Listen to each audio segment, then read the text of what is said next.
The Avenger is a surprisingly small electric Jeep. How small? Fun fact. The only Jeep smaller than this was the original Willys. At 4.8 m long, it's more compact than Jeep's own petrol Renegade or almost all the little crossovers you might mention.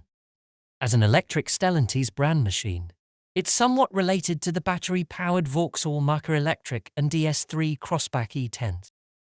A Toyota Yaris Cross or Nissan Juke Hybrid do a decent job on economy, so might count as rivals. But as we'll see, they can't match the Jeep's rough ground chops. Looks pretty handsome, no?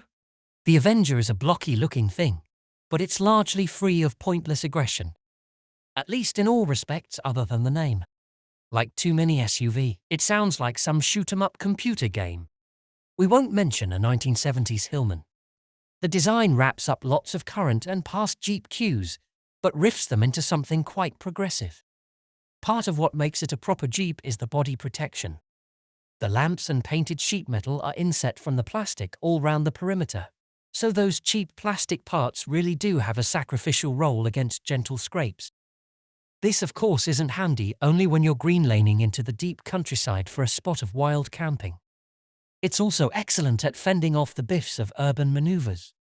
By the same token, short overhangs and decent ground clearance, a minimum of 200 mm and 230 mm under the battery, mean strong off-road creds, but also a particularly nonchalant attitude to speed bumps. Water fording is 230 mm, which is halfway up your shins and would count as a pretty adventurous puddle on the road. Unsurprisingly, everything we've said so far about the dimensions and design means it'll slot perfectly into urban life, and that, of course, is where its owners will mostly be. So just a feeble city runabout. Actually, no. The battery is 51 kWh, the motor 154 bhp. WLTP range tops out at 249 miles, depending on wheel size. You'll probably get more than 200 real world. With those numbers underneath you, you'll be happy to burst out beyond the ring road. And the Avenger copes. It's quick enough. 0-62 mph takes 9.6 seconds, not unpleasant to steer, and it's quiet. All these brands are on the same platform. Boring clones? Well, yes, this started life as the shared platform of the Peugeot E208, E2008, DS3, Vauxhall Corsa Electric, and Mokka. But Jeep did a lot of extracurricular homework. It wanted shorter front and rear overhangs for better off-road work, so it redesigned the crash structures at the nose and tail to be just as effective, but more compact. That's an expensive job. It altered the inner wings for bigger diameter tires and more wheel travel. It raised the rear seat for extra legroom. It changed the glass. It widened the tailgate aperture for easier loading. Then Jeep grabbed the latest electrical hardware, all new, not just modified permanent magnet motor, new battery cells, new inverter. Those bits have been cascaded to the other Stellantis cars.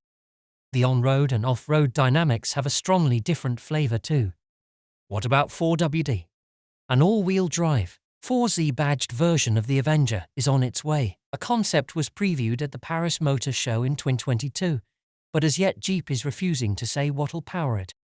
Dual-motor 4WD is certainly possible, but a plug-in hybrid seems more likely.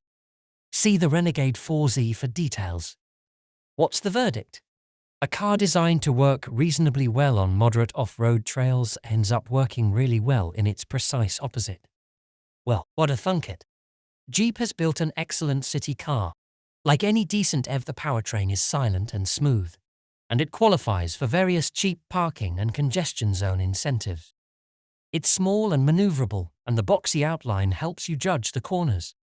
The bash-resistant exterior and speed bump-happy suspension calm your nerves. That's not all, mind. It has okay range and quick enough rapid charging, so its long-distance compass is perfectly tolerable. The cruising manners are fine, and it's even fairly chockable in corners. Thank the small size and long travel suspension. So enjoy the irony.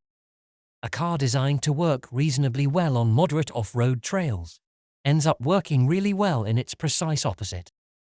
Not, of course, that Jeep didn't know that all along.